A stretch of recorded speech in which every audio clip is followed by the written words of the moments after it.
اپنے اندر سے اپنے آپ کو حسین بنانا کہ کم سے کم ریسورسز میں زیادہ سے زیادہ لوگ تمہارے ساتھ کام کرنا چاہیں تو لوگ یہ کہیں کہ یار میں اس کے ساتھ اس لیے کام نہیں کر رہا کیونکہ یار یہ پیسے اچھا دیتا ہے.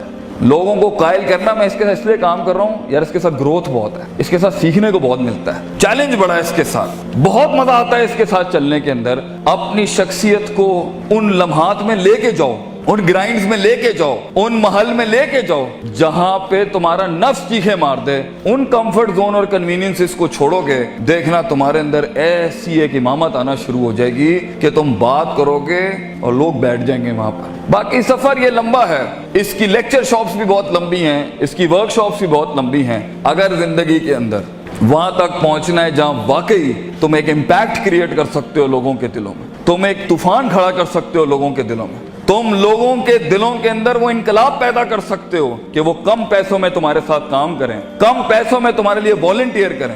چھوٹی سی کمپنی کو پاکستان کے بڑے ریکٹس کے اوپر فائل کرنا اگر تم چاہتے ہو تو سب سے ان اصولوں کے ساتھ زندگی جینا کہ گیا ہوا وقت ہاتھ میں نہیں آتا. دس از یور ٹائم. فضولیات کے اندر وقت ضائع کرنا ہے, آگے جا کے چھوٹی چھوٹی چیزیں کہاں کام آتی ہیں آپ سوچ نہیں سکتے. کہاں کہاں پر کون سا بیج لگایا ہوا ہے وہ کہاں کہاں پر کیسے جواب دیتا ہے پتہ نہیں ہے. عبداللہ بن مسعود ایک چھوٹا سا بیج تھا آپ صلی اللہ علیہ وسلم کا. آپ نے ایک دفعہ دودھ مانگا ان سے رضی اللہ تعالیٰ عنہ تو انہوں نے دودھ نہیں دیا. انہوں نے کہا میں مالک سے پوچھے بغیر نہیں دوں گا. چھوٹا سا بیج تھا, ابو بکر کے ساتھ جا رہے تھے, چھوٹی سی انویسٹمنٹ کی.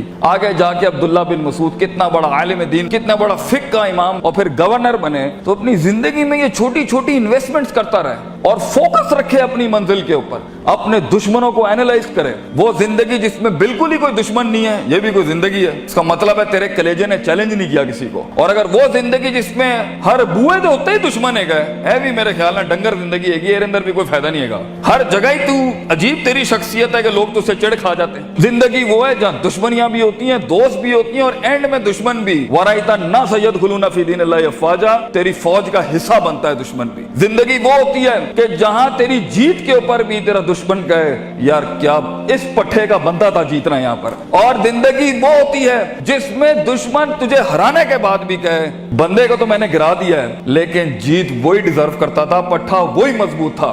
اتنا کہتے ہیں اپنے دشمنوں کو اتنا ہارڈ ٹائم دے کہ ان کی کلیجوں سے چیخ نکل جائے کہ ہم نے واقعی کوئی شیر یا شیر سے ہارے ہیں یا شیر کو ہرایا ہے. دونوں حالت کے اندر شیر کی تعظیم ہوتی ہے, بندے کی تعظیم نہیں ہوتی. سوال یہ ہے شیر بنو کیونکہ اس کی ہار بھی سمبولک ہوتی ہے, اس کی جیت بھی سمبولک ہوتی ہے. مثال گیدڑ کی نہیں شیر کی دی جاتی ہے, مگر یہ کلیجے چاہیے ان کاموں کو کرنے کے لیے, وہ جگر چاہیے ان کاموں کو کرنے کے لیے. اور یہ چھوٹی سوچوں کے ساتھ نہیں بنتا, یہ 2 روپے کے جھگڑوں کے اوپر نہیں بنتا, یہ 2 روپے کے مسائل پہ نہیں بنتا, یہ ٹھنی چونیوں کے مسئلے نہیں ہیں. یہ تو اپنی آپ کو جلانے اور برباد کرنے کا سلسلہ ہے, تب جا کے بیج اگتا ہے. بہادر شاہ ظفر کہتے ہیں کہ ہر کسی کو پیڑ اور پودا اور پھل بننے کا شوق ہے. Everybody wants to be fruits and apples. ہر آدمی بننا چاہتا ہے کہ میں پھول اور پھل بن جاؤں, لیکن ہم تو وہ کھاد بننے کا کہتے ہیں, وہ بیج بننے کا کہتے ہیں جو زمین میں دفن کرتا ہے اپنے آپ کو, گمنام ہو جاتا ہے. لوگ آتے ہیں اور پھلوں کی تعریفیں کر رہے ہوتے ہیں لیکن وہ بیج دفن کرتا ہے اپنے آپ کو, گمنام ہوتا ہے مٹی کے نیچے. کوئی اس کے دکھوں کو نہیں جانتا, کوئی اس کی تنہائیوں کو نہیں جانتا, اور وہ زمین سے جنگیں لڑ کے اس بیج کو اپنے آپ کو پھاڑ کے ایک درخت بناتا ہے. سارا جہاد وہ بیج کرتا ہے اور سارے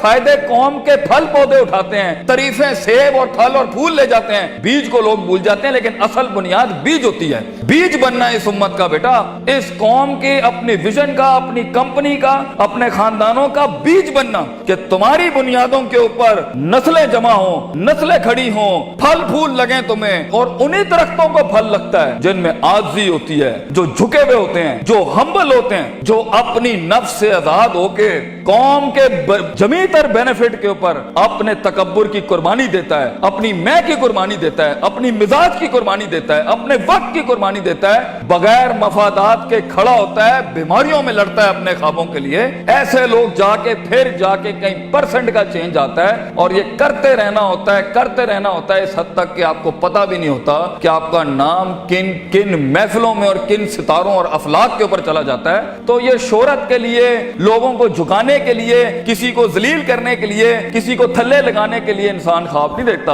امپاورمنٹس ہوتی ہیں جب انسان کام کرتا ہے اپنی نفس سے آزاد ہو کے. جو انسان کام کرتا ہے لوگوں کے لیے کام کرتا ہے اور اپنے لیے بھی کرتا ہے, لیکن اس میں آپ کو علمی مسل بھی چاہیے اور اس میں آپ کو عملی مسل بھی چاہیے, اس میں آپ کو نیت بھی چاہیے, ارادہ بھی چاہیے, قصد بھی چاہیے, نتیجہ بھی چاہیے, محاسبہ بھی چاہیے, علم بھی چاہیے, یقین بھی چاہیے, صبر بھی چاہیے, دوام بھی چاہیے, سیاست بھی چاہیے. اس لیے اگر آپ اس کے اوپر آج کام کرنا نہیں شروع کریں گے کوئی مسئلہ نہیں ہے, 20-15 سالوں کے بعد جہاں بھی زندگی کھڑی ہوگی نا وہ فیصلہ آپ کا ہوگا. جو بھی انسان کچھ ہے نا اللہ پر بلیم نہیں کرنا. ظہر الفساد فی البر والبحر بما کسبت ایدی الناس. انسان کی زندگی جہاں بھی کھڑی ہے وہ اس کا کیا ہے. کئی سنی بات میں کوئی غلطی ہوگی تو ساری میری تھی. کوئی حق اگر ہم نے قوم کے لیے بیان کیا وہ قوم کا تھا. اللہ تعالیٰ آپ کو ایک معنی زندگی عطا فرمائے, ایک کامیاب لیڈر بنائے. وآخر دعوانا ان الحمدللہ رب العالمین. جزاکم اللہ خیر. السلام علیکم.